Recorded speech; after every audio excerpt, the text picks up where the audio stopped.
Hello friends, तो आज हम बात करते हैं कुछ अदर इम्पॉर्टेंट फैक्ट के बारे में, वन लाइनर के बारे में। ठीक है, लास्ट वीडियो में मैंने आपको कुछ वन लाइनर बताए थे, ओके, लिटरेचर में। तो अगर आपने वो वीडियो को वॉच नहीं किया है तो आप उसको वॉच करिएगा, बहुत ही हेल्पफुल रहेगी, बहुत ही बेनिफिशियल रहेगी कि आपके एग्ज़ाम के लिए। ओके, चलिए स्टार्ट करते हैं। फर्स्ट आपका जो फैक्ट है वो है कैमिलियन पोएट। ठीक है, कैमिलियन पोएट हम कहते हैं जॉन कीट्स को। देखिए, आप लोग इसको नोट ज़रूर करिएगा, बहुत ही इंपॉर्टेंट है। ओके, बहुत ज़्यादा इंपॉर्टेंट है ये। कैमिलियन पोएट हम कहते हैं जॉन कीट्स को, और आपको पता है कि जॉन कीट्स जो है वो रोमांटिक टाइम पीरियड से बिलोंग करते हैं। ठीक है, नेक्स्ट आपका है father of modern drama. Father of modern drama हम कहते हैं हेनरिक इब्सन को। ठीक है, हेनरिक इब्सन जिन्होंने प्रॉब्लम प्ले को लिखना स्टार्ट किया था, इन्होंने प्रॉब्लम प्ले लिखा है, डॉल्स हाउस जैसे कि लिखा है, घोस्ट लिखा है। ठीक है, तो फादर ऑफ मॉडर्न ड्रामा हम हेनरिक इब्सन को कहते हैं। Father of modern theatre, father of modern theatre again Henrik Ibsen को ही हम कहते हैं father of modern theatre. Next है फादर इफ साइंस फिक्शन। ठीक है, इसको हम साई फाई नॉवल या फिर साई फाई फिक्शन भी कहते हैं। तो इसमें आपके फादर हैं H.G. वेल्स। ठीक है, H.G. वेल्स। तो father if science fiction H.G. Wells. Next है father of American literature Mark Twain. Father of regional novel.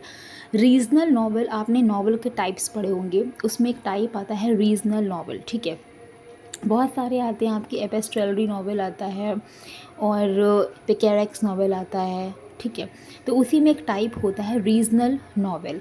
Regional novel में नाम आता है टॉमस हार्डी का। ठीक है, टॉमस हार्डी ने किस रीजन के बारे में लिखा है, अगर हम बात करें तो वेसेक्स के बारे में इन्होंने लिखा है, वेसेक्स के बारे में लिखा है। Father of regional novel India, अब यह इंडिया में पूछा है, मतलब इंडियन राइटर पूछा है, तो यहाँ पर हो जाएगा R.K. Narayan. Okay, R.K. Narayan. Next है the national poet of Scotland Robert Burns. National poet of Scotland हम किसे कहते हैं? रॉबर्ट बर्न्स को कहते हैं।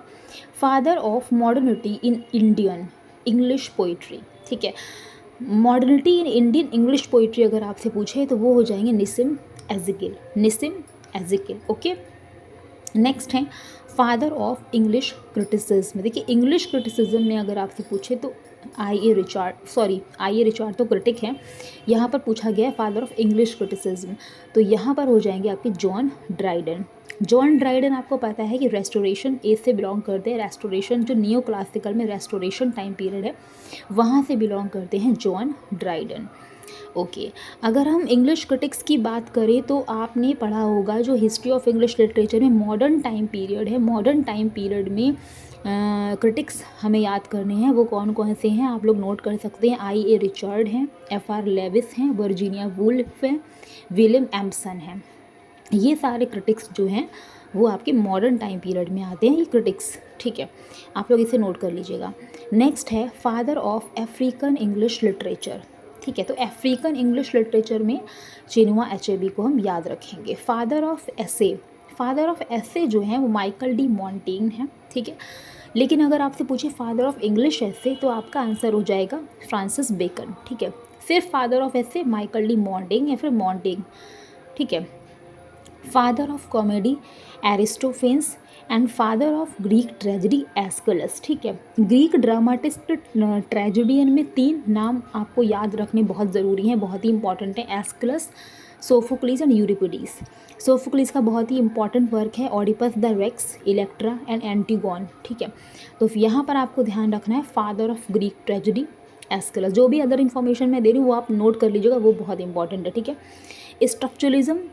स्ट्रक्चरलिज्म के फादर जो हैं फर्डिनेंड डी सॉसर कहे जाते हैं। डीकंस्ट्रक्शन जेक्स डेरिडा को याद रखेंगे। ऑक्सफोर्ड मूवमेंट में जॉन केबल को याद रखेंगे। Kailyard school James M Barrie. Metaphysical poetry, देखिए यहाँ पे आपको 3-4 टर्म याद रखने हैं। Metaphysical poetry John Donne. अगर आपसे पूछे, नोट कर लीजिएगा, अगर आपसे पूछे मेटाफिजिकल पोइट्स ये टर्म किसने दिया है तो ये दिया है सैमुअल जॉनसन ने। अगर आपसे पूछे मेटाफिजिकल लव तो आपका आंसर हो जाएगा प्लेटो। अगर आपसे पूछे मेटाफिजिक्स किसने दिया है तो आपका आंसर हो जाएगा जॉन ड्राइडन।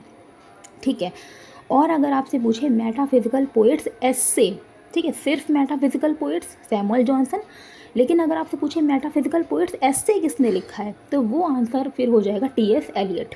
ठीक है, याद हो गया, दोबारा से देख लीजिएगा, नोट कर लीजिएगा। ब्लैंक वर्स में अगर हम देखें तो हेनरी हावर्ड अर्ल ऑफ सरे का नाम हमको याद रखना है। Blank verse, Henry Howard Earl of Surrey, इन्होंने एनियड का ट्रांसलेशन किया था in blank verse. Next, free verse, father of free verse, Walt Whitman, and Walt Whitman is an American poet. Okay, sonnets English में हम याद रखेंगे sir Thomas yard को। ठीक है, वैसे अगर इटालियन की बात करें तो आंसर हो जाएगा पेटार्क, लेकिन अगर हम इंग्लिश की बात करें तो क्योंकि इंग्लैंड में सनेट को इंट्रोड्यूस किया है सर टॉमस यार्ड ने, तो यहाँ पर ब्रैकेट में इंग्लिश लिखा है, तो सनेट्स इंग्लिश सर टॉमस यार्ड आपका आंसर हो जाएगा। तो ये आज के कुछ बहुत ही इंपॉर्टेंट फैक्ट थे। आई होप आपको समझ में आया होगा, अच्छा लगा होगा, और वीडियो को आप लोग लाइक कर दिया करिए, शेयर कर दिया करिए। जो भी लिटरेचर की प्रिपरेशन कर रहे हैं उनके लिए बहुत ही हेल्पफुल है। तो जो भी आप प्रिपरेशन कर रहे हैं तो आप उसको सेंड कर शेयर कर सकते हैं। ठीक है, और आप लोग अगर चैनल को सब्सक्राइब नहीं किया तो चैनल को सब्सक्राइब कर लीजिएगा। मिलते हैं नेक्स्ट वीडियो में कुछ अदर इन्फॉर्मेशन के साथ, कुछ मोस्ट इम्पॉर्टेंट थिंग्स के साथ में। आज के लिए इतना ही। Thank you, bye bye.